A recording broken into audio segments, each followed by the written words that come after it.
قبل ما نبدأ ما تنساش تعمل لايك واشتراك في القناة علشان ده بيحمسنا نستمر جدا، ولو على الفيسبوك اعمل لنا متابعة. Thank you.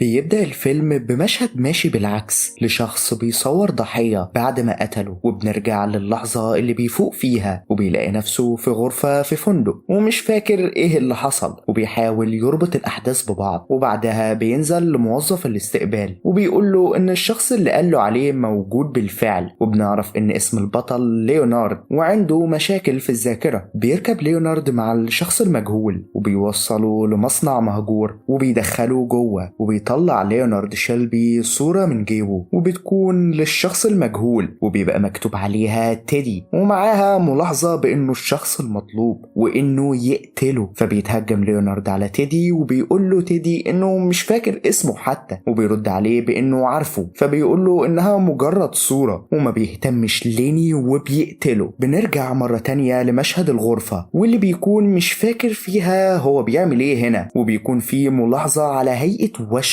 في ايده بخصوص سامي اللي عنده حالة مشابهة لحالته. وبينزل لموظف الاستقبال واللي اسمه بيرت، واللي بيكون حصل بينهم محادثة قديمة لكن ليني ما بيكونش فاكر. وبيبقى بيرت مشفق على حالة ليني، لكن ليني بيحاول يغير الموضوع. بيكون ليني حاطط نظام علشان يقدر يتعامل مع حالته، واهم القواعد هي انه يعرف خط ايده كويس قوي، وبيلزق ملاحظات على جسمه زي انه بيقول لنفسه يحلق، وكمان يعرف المكان الصح اللي هيحط فيه الملاحظات. بيظهر بعدها ليني وهو في الحمام وبيلاحظ الوشم اللي مكتوب فيه افتكر سامي جانكس، ووشم كمان فيه كلمة الحقائق. وبيقطعه راجل بيدخل الحمام، فبيخرج وبيديله واحد من موظفين المطعم ظرف وبيقول له انه نسيه على الترابيزة. بعدها بيرجع ليني على غرفته وبيكون معاه صور وبيعلقها على الحيطة، وبيفتح الظرف واللي بيكون مكتوب له فيه انه من ناتالي، وبيلاقي ورقة عليها صورة تيدي ومكتوب جون ادوارد جامل. فبيستغرب انه كان قايل له ان اسمه تيدي، وبيقلب الصورة وبيلاقي مكتوب عليها ما تصدقش اكاذيبه. فبيتصل عليه وبيقول له تيدي يستناه وهو هيجيله. ولما بيخلع ليني قميصه بيكون فيه وشوم كتير جدا كلها عبارة عن ملاحظات لنفسه بخصوص الانتقام، وبيراجع شوية من الملاحظات دي وبيستنتج منها ان تيدي هو جون جي، وبيقلب صورته وبيعرف نفسه ان تيدي الشخص المطلوب. ولما بيبص في المراية بيلاقي مكتوب جون جي قتل واغتصب زوجتك، فبيكتب كمان على الصورة اقتله. وبعدها بنرجع لمشهد المكالمة التليفونية وبيكون بيكلم شخص غريب وبيعرفه انه ما عندوش فقدان مؤقت للذاكرة، وإنما هو بينسى الأحداث الجديدة وبس. وبيبدأ يحكي له عن حالة سامي جانكس واللي بتساعده دايما يفهم نفسه، بس بيقول عليه إنه كان فوضوي وبيكتب ملاحظات كتيرة وبتتخلط كلها عكسه هو، وإنه ماشي بنظام علشان يخلي حياته ممكنة. وبيقول إن عنده سبب وبنفهم إنه يقصد سبب للحياة. بعدها بيروح لناتالي اللي بيكون مكتوب على صورتها إن هي كمان خسرت شخص وهتساعده بدافع الشفقة. ما بيكونش قادر يتعرف عليها بس هي بتتعرف عليه وبتكون عندها معلومات واللي هي تخص جون جي، وهي عبارة عن صورة ورقم العربية واسم كامل للشخص اللي بيدور عليه. وبتسأله لو كان متأكد من اللي بيعمله، وبتقوله انها عارفة هو عمل ايه. فبيسألها إذا كانت تعرف هو عمل إيه، وبتقوله بس هو حتى لو انتقم فهو مش هيفتكر، لكنه بيرد عليها بأن مراته تستحق ينتقم علشانها، وبتطلب منه يفتكر مراته لأنه بيحب يعمل كده، وبيبدأ يفتكرها وبيفتكر تفاصيل مبهمة عن ماضيها. وبعدها بتعرفه إنها ضافت له مكان منعزل في الورق، والمكان ده كان بيعمل فيه شخص تعرفه صفقات مشبوهة، وبنفهم إنها حطت المكان علشان محدش يوصل له هناك، وبتسيبه وبتمشي. وبنرجع لمشهد المكالمة الهاتفية وبيقول ليني انه ما بيقدرش يفتكر الاشخاص، فبيحتاج يبص في عينيهم علشان يحدد شخصيتهم، وده شيء اكتسبه من وظيفته القديمة في التأمينات، وكان سامي هو اول تحدياته في وظيفته. بعدها بيظهر تيدي لليني فجأة وبيتكلموا مع بعض، وبيبدأ تيدي يشكك في ملاحظات ليني وإنه ممكن يكون في شخص بيحاول يوقعه علشان يقتل الشخص الغلط، وإنه ما يقدرش بالبساطة دي يثق في ملاحظاته. لكن ليني بينكر رأي تيدي لأن حتى الذاكرة ممكن تكون خادعة، واستشهد بتحقيقات الشرطة. بنرجع مرة كمان لمشهد المكالمة، والمرة دي بنعرف تفاصيل أكتر عن سامي، وبيكون شخص بالغ فوق ال50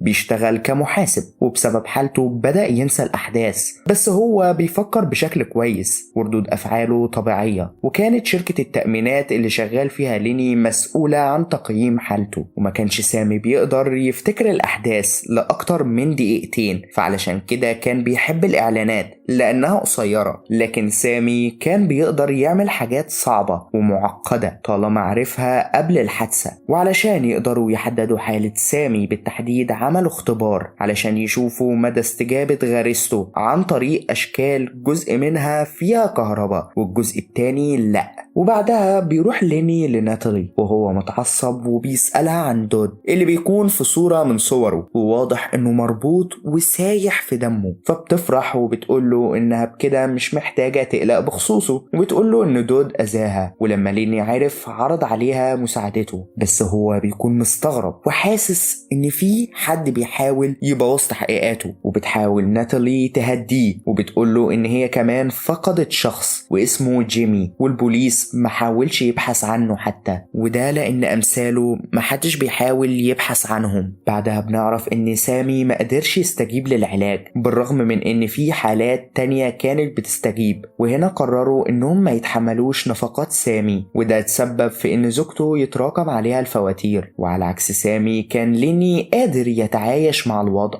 وبيصحى ليني وما بيكونش عارف هو فين، وبيستنتج انها غرفة فندق، وبيفتح اوضة وبيلاقي شخص مربوط فيها وما بيكونش عارف هو فين. وبيخبط عليه تيدي وبيتأكد هو مين عن طريق الصور، وبيسمع تيدي صوت بس ما بيهتمش، وبيسأله ليني ايه اللي جابه، وبيعرف ان هو اللي طلب مساعدته. ولما بيشوف تيدي الشخص بيتخض، وبيسأله ليني هو مين ومين اللي عمل فيه كده. بيقول ان اسمه دود وان هو اللي عمل فيه كده، وبيقرر ليني يسيب دود يمشي تحت تهديد السلاح. بعدها بنرجع للمشهد، بيلاقي ليني نفسه في حمام ومعاه ازازة خمرة، بس هو مش حاسس بالسكر، وبيبص في المراية وبيلاقي جروح لكنه ما بيهتمش، وبيحاول ياخد دش لكنه بيسمع صوت شخص غريب، فبيهجم عليه وبيقدر يضربه وبيربطه وبيخبيه في خزنة. بعدها بيصوره وبيدور بين الصور والأوراق، وبيلاقي ورقة مكتوب فيها إنه يتخلص من دود علشان ناتالي، فبيكتب ملاحظة على صورته بإنه يتخلص منه ويسأل ناتالي. وبعدها بيتصل على تيدي وبيطلب منه يجيله، وبيظهر ليني وهو بيجري لكن ما بيبقاش عارف هو بيجري ليه، وبيلاقي شخص بيفكر إنه هو بيطارده لكن بيظهر مع الشخص مسدس،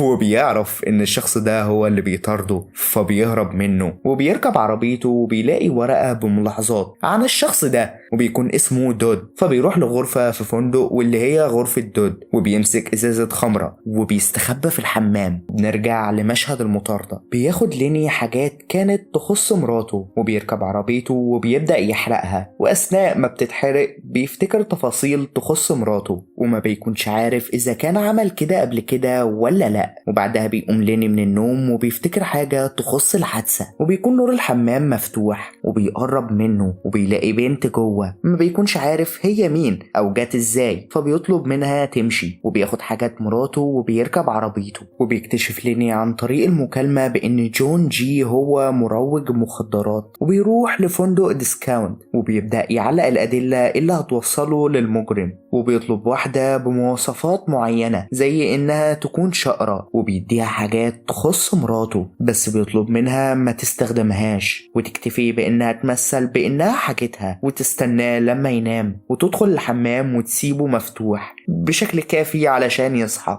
بعدها بنشوف ليني وهو بيتكلم عن زوجة سامي ومحاولاتها المستميتة علشان ترجعه لطبيعته، حتى انها كانت بتخبي الاكل علشان تشوف لو الجوع ممكن يساعده ولا لا، وكانت كل محاولاتها فاشلة. فقررت تسأل ليني عن رأيه بصراحة تجاه سامي، وبيقول لها انه بيتوقع ان سامي يقدر يفتكر احداث جديدة، وبتكون اجابة مرضية بالنسبة لها. بعدها بيركب ليني عربيته وبيكون جواها تيدي اللي ما بيقدرش ليني يتعرف عليه، لكن تيدي بيقدر يعرفه وبيستشهد بانه حكاله عن سامي جينكس. فبيقول ليني ان عنده حاجات يعملها، لكن تيدي بيعرفه انه ما عندوش حاجة وانه هنا لانه كان في بيت ناتالي. ولما بيخرج ليني صورة ناتالي من جيبه بينصحه تيدي يكتب ملاحظة عنها بانه ما يثقش فيها لانها هتطمع في فلوسه، وبيقول له انها متورطة في عالم المخدرات وان صديقها مروج مخدرات وبيستغلها بسبب شغلها في البار. وبيقول له تيدي انه لازم يمشي من المدينة لان الناس هتبدأ تسأل، وانه حتى ما يعرفش منين جاب البدلة والعربية الفاخرة، وبيسيبه وبيمشي. ولما بيبص ليني على صورة تيدي بيلاقي مكتوب عليها ما تصدقش اكاذيبه،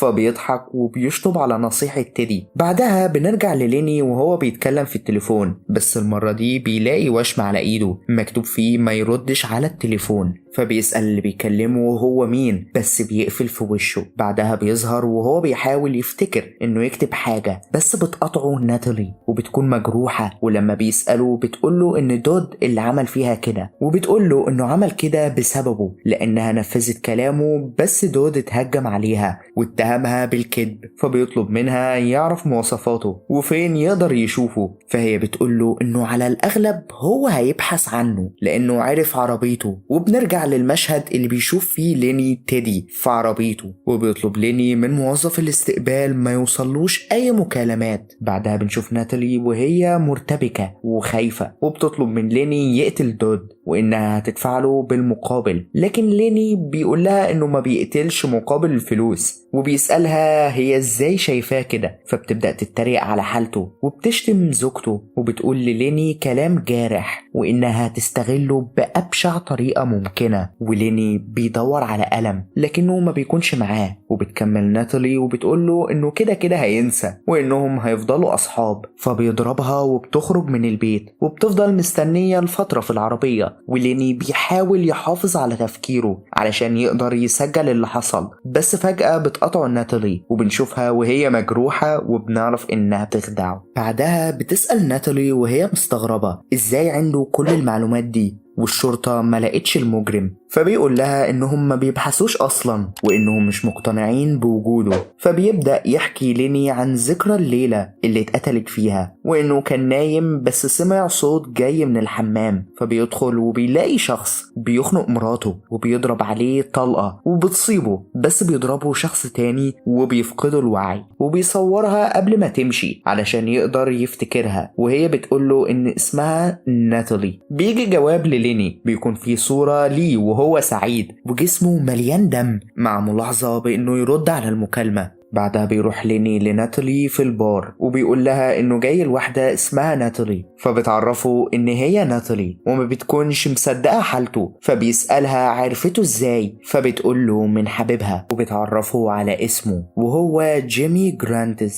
لكن ليني ما بيكونش عارفه. وبتسأله لو هو تيدي، فبيقول لها ان اسمه ليونارد، وبتسأله عن جيمي لكن هو ما بيبقاش عارفه. وعلشان تتأكد اذا كان صادق ولا لا بتحط شيء مقزز في مشروبه، وفعلا بينسى وبيشربه. بعدها بنشوف ان زوجة سامي قررت تعمل اختبار اخير لزوجها واللي كان متعود يديها حقن الانسولين، وكانت واثقة جدا من حبه ليها، وفي نفس الوقت فقدانها للامل خلاها تقرر انه يديلها الجرعة لاكتر من مرة وتشوف اذا كان هيفتكر ولا لا، وما بيفتكرش، وده بيتسبب في موتها. وبيدخل سامي مصحة نفسية، وده كله بيكون بسبب ليني. وبيروح ليني لمحل التاتو وبيحط ملاحظة جديدة عن رقم العربية، وبيقطع تيدي وبيقوله انه لازم يهرب بسرعة لان في شرطي فاسد بيدور عليه وبيحاول يوقعه لانه مفكره متورط مع جيمي جرانتز مروج المخدرات، وبيديله ملابس وبيقوله يغيرها فورا. وبياخد ليني اللبس، بس لما بيبص على صورة تيدي بيلاقي مكتوب عليها ما يصدقش كذبه، فبيقرر يهرب وبيروح لناتالي في الحانة. وبتكون ناتالي بره البار وبتفكر ان اللي في العربية جيمي جرانتز، لكن بتعتذر له وبتقول له انها فكرته شخص تاني. بعدها بيتكلم ليني في التليفون وبيعرف ان جيمي جرانتز بيأدي صفقاته بره البار، وبيقول ليني ان المخدرات احسن طريقة يمسكوا بيها. وبيتعرف على مواصفات الشرطي اللي بيكون مستنيه في منطقة الاستقبال، واللي بيكون هو نفسه نفسه تيدي وبينادي ليني بالجمل، ولما بيصوره بيطلب منه يكتب تيدي على الصورة، وبيروحوا للمصنع المهجور وبيجي جيمي اللي بيدور على تيدي، لكن بيظهر ليني وبيبقى واضح ان جيمي يعرف ليني وبيضربه ليني وبيخليه يخلع هدومه، وبيترجى جيمي انه يسيبه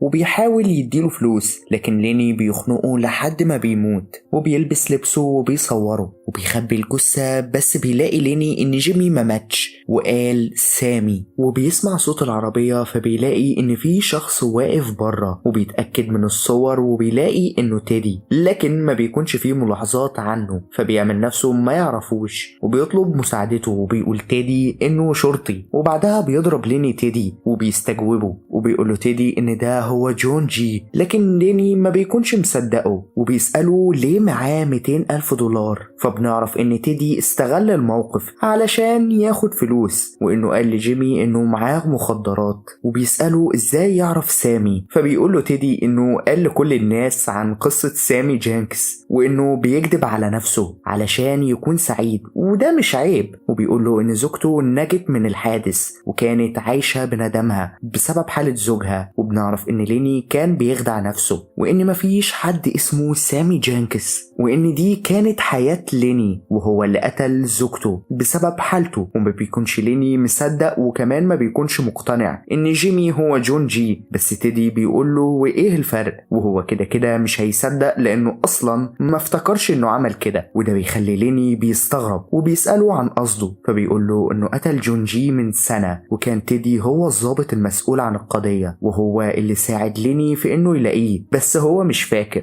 قرر تيدي انه يساعده انه يلاقي بديل تاني لجون جي ايا كان مين الشخص، وإن ليني ما كانش عاوز الحقيقة وكان محتاج سبب للحياة، وبدأ يختلق حقيقة مختلفة حتى إنه كان معاه ملف التحقيقات كامل وتخلص من 12 صفحة علشان يختلق لغز ما يقدرش يحله، وبياخد ليني مفاتيح تيدي وبيرميها وبيقرر يخلق لنفسه هدف جديد، وبيكتب على صورة تيدي إنه ما يصدقش أكاذيبه، وبيحرق صورته وصورة جيمي، وبيكتب رقم لوح عربية تيدي كملاحظة جديدة علشان يكون تيدي هو جون جي الجديد بالنسبة لليني، وبياخد عربية جيمي وفلوسه وبيمشي ورا لغزه الجديد، وبينتهي الفيلم مميز فعلا، معقد شوية بس مميز. لو كنت كملت معايا الملخص للآخر فعندي ليك سؤال، تفتكر ليه ناتالي ما بلغتش عن ليني مع انه كان لابس نفس ملابس جيمي وكمان عربيته؟ سيبولنا اجاباتكم في التعليقات وهقراها كلها.